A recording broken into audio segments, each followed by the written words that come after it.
ఇప్పుడు ముఖ్యమంత్రి గారి చేతుల మీదుగా అనేక ఆకుపచ్చ ఆవిష్కరణలు గౌరవనీయులైన ముఖ్యమంత్రి గారు రిమోట్ అలా నొక్కుతారో లేదో తెలంగాణ రాష్ట్ర వ్యాప్తంగా ఆకుపచ్చ సౌభాగ్యం తెలంగాణ ప్రజలకు ఎలా అందనుందో చూడబోతున్నాం. ఈ వీటిపైన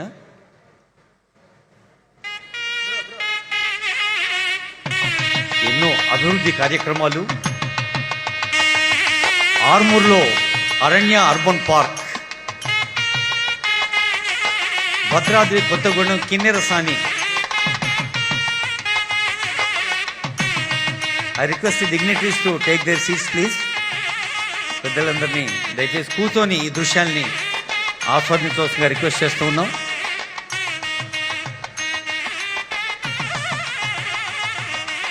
అదిగో వరంగల్ జూ, సంగారెడ్డి త్రివేణి వనం, శంషాబాద్, మహబూబ్ నగర్లో Mayuri park, Narayanpet Eklaspur eco park, Bhupalpally ములుగులో అభివృద్ధి కార్యక్రమాలు, మెదక్లో అర్బన్ పార్క్, అలాగే వరంగల్లో బయోడైవర్సిటీ పార్క్, సఫారీ వాహనాలు, పెడల్ బోట్స్, పర్యాటక విద్యను తెలియచేసే అంశాలు, అలాగే భద్రాద్రి కొత్తగూడెం అశ్వారావుపేటలో కూడా అభివృద్ధి కార్యక్రమాలు.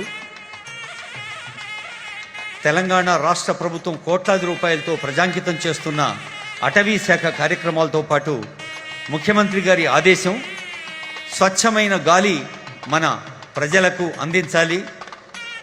ఇది ప్రపంచానికే ఒక డెస్టినేషన్ కావాలి అంటే మరి పొల్యూషన్ కంట్రోల్ బోర్డు ఇందాకే ఆనరబుల్ సీఎం గారు చూసి వారితో కూడా ఆదేశాలు అందించారు. వరంగల్లో జోనల్ ల్యాబ్, పోర్టల్ ఆవిష్కరణ, ఎయిర్ క్వాలిటీ మేనేజ్మెంట్, ఇవన్నీ ఈ దృశ్యాలు చూస్తూ ఉన్నాం.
కాలుష్య నియంత్రణ మండలి వారి కృషి కూడా మరి తెలంగాణ రాష్ట్రాన్ని, హైదరాబాద్ మహానగరాన్ని కాలుష్య రహితంగా తీర్చేందుకు జరుగుతున్న ప్రయత్నం అది. ఇప్పుడు గౌరవనీయులైన ముఖ్యమంత్రి గారికి ఎంతో ఇష్టమైన నిన్ననే ఆరుట్ల పాఠశాల వారి మానస పుత్రిక అన్నారు. నిజానికి future city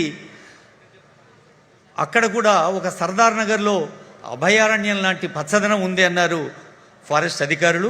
Hyderabad the green metropolis అనే పుస్తకాన్ని ఆవిష్కరిస్తారు గౌరవనీయులైన ముఖ్యమంత్రి వర్యులు. ఈకో టూరిజం విజన్ డాక్యుమెంట్, అలాగే ప్రభుత్వ ప్రగతి ప్రణాళికలో భాగంగా అటవీ శాఖ ముఖ్యమంత్రి గారి మార్గదర్శనంలో అటవీ శాఖ అమాత్యుల వారి నేతృత్వంలో చేసిన కార్యక్రమాల్ని ఆవిష్కరిస్తూ ఉన్నారు.